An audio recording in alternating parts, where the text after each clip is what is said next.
Bienvenue dans une nouvelle interview, c'est la 13e sur la chaîne, ça commence à faire, et pourtant on a encore de la nouveauté. Et oui, aujourd'hui on va parler moto et avec une pilote féminine, donc double nouveauté d'un coup, puisqu'on n'avait pas parlé de moto encore sur la chaîne en interview, et pas non plus avec une pilote féminine, donc double nouveauté pour cette fois-ci. Je vous laisse découvrir notre nouvelle invitée aujourd'hui. N'oubliez pas de liker, partager, commenter et surtout vous abonner à la chaîne, c'est très important. On est parti. Je m'appelle Justine Pedemonte, j'ai 17 ans et je suis pilote moto en championnat de France. Ce que j'ai fait auparavant dans ma carrière, j'ai commencé la moto à 9 ans et j'ai direct voulu faire de la compétition, donc j'ai commencé la compétition aussi à 9 ans. En 2018, du coup, quand j'ai été championne d'Occitanie en NSF 100. Ensuite, je suis partie un an en Italie pour faire le championnat CIV 160, CIV junior. Et je suis revenue en France pour faire une année en promo sport en 2020. Et depuis 2021, j'étais en Super Sport 300, dans laquelle j'ai fini vice-championne de France du coup en 2023. Et là, l'année prochaine, on part pour une année de 600 en FSBK aussi. Alors tout d'abord, au début, je voulais vraiment pas faire de la moto, je faisais de la danse. Et mon père essayait de me mettre un peu à la moto parce que mon père est un ancien pilote. Au début, je disais non, non. Puis un jour, je suis allée le voir rouler à une course de côte. Et j'ai dit, non, c'est ça que je veux faire. Et du coup, je l'ai embêté toute la soirée pour pouvoir aller sur un circuit le dimanche. Et le dimanche, quand j'ai roulé, j'ai direct adoré. Donc j'ai direct voulu continuer. J'ai toujours eu cet esprit de compétition. Du coup, mon père, il m'a fait faire une course de côte pour essayer. Et j'ai compris direct que je préférais rouler sur circuit. Du coup, j'ai commencé et j'ai direct fait de la compétition. Alors, ma saison 2023, elle a été particulière. Mais ça a été une saison qui m'a vraiment énormément appris parce que, en fait, ça a été un peu une leçon de vie pour moi, la saison 2023. Ce que je vais m'expliquer, en fait, j'étais partie, c'était ma 3e saison en FSBK SSP 300. Du coup, ce que je voulais, moi, c'était le titre et j'avais travaillé pour tout l'hiver. Et j'étais dans les favoris dès le début.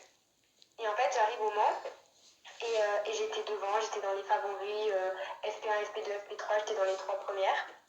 Enfin, 3 premiers parce que du coup, c'est un championnat mixte. Mais sauf qu'en fait, aux 2 courses, j'ai chuté. Et du coup, je suis partie du Mans avec 0 points. Et du coup, ça a été compliqué pour moi parce que je me disais, c'est mort, je vais jamais gagner du championnat, c'est foutu. Et en fait, du coup, je me suis dit, j'arrête de penser au championnat et je prends course par course et on verra. Et en fait, je m'interdisais, après chaque course, de regarder ma place au championnat. Parce que je voulais pas me mettre de pression sur combien j'étais au championnat.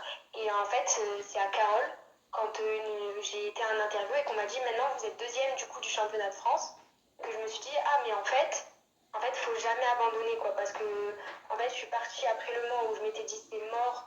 Je pourrais jamais en gagner, c'était compliqué, mais à la dernière course, je jouais quand même le titre, je pouvais gagner, tout dépend de la position que faisait Cyprien. Donc en fait, j'étais partie après moi à me dire je pourrais jamais gagner, j'arrive à la dernière course à jouer le titre. Donc en fait, c'est vraiment, ça a été une leçon de vie dans le sens où je me suis dit en fait, faut jamais abandonner parce que tout peut arriver, quoi. Ça a été vraiment une saison mouvementée.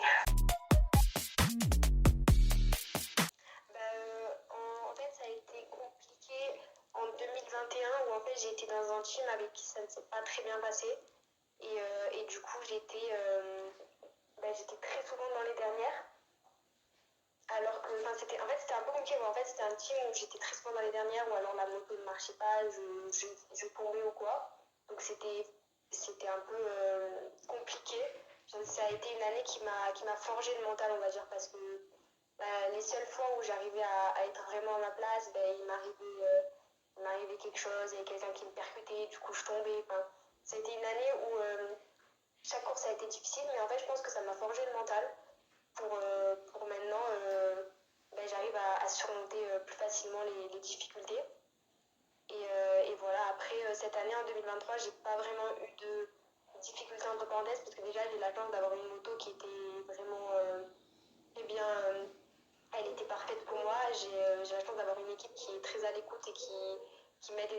qui en fait chaque réglage que je veux me l'ajuste, tout ça, donc ça c'est parfait.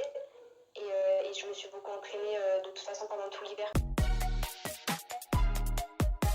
toute façon, je pense qu'on a tous hâte de voir ce que Marquez va faire sur la Ducati. Ça, je peux faner, surtout que moi, Marquez, c'est mon idole depuis toute petite. Donc là, le fait de passer sur Ducati, j'ai hâte de voir ce que ça peut donner. Et j'ai hâte de voir la revanche de Marquez aussi.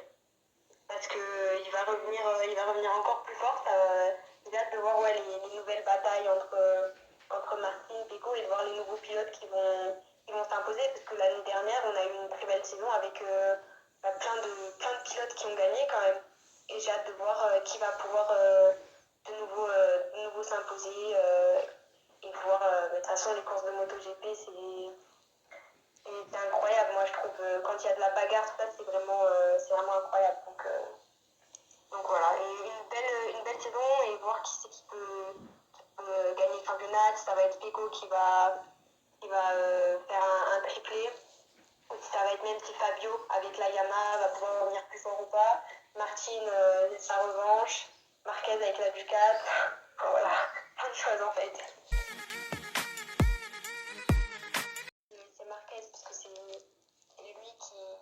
Quand j'ai commencé à regarder la moto et tout, j'ai direct été fan de lui et c'est un peu en fait, c'est clairement mon idole et mon exemple dans la vie de tous les jours, quoi. Mais après, sinon, on soutient toujours les Français. Fabio, en plus, il est dans mon club. On est dans le même club, donc je le connais, quoi. Enfin, je le connais. Il m'a aidé au Blue tout ça. Et Zarco aussi, parce que bon, c'est quand même les Français, il faut quand même les soutenir. Mais mon idole depuis toujours, c'est Marquez.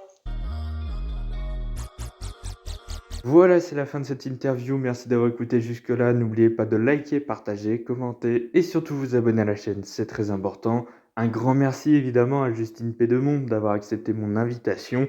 Et nous, on se retrouve dans quelques jours pour la prochaine vidéo. On va parler un peu Moto 2 avant le tout début de la saison ce week-end. À bientôt.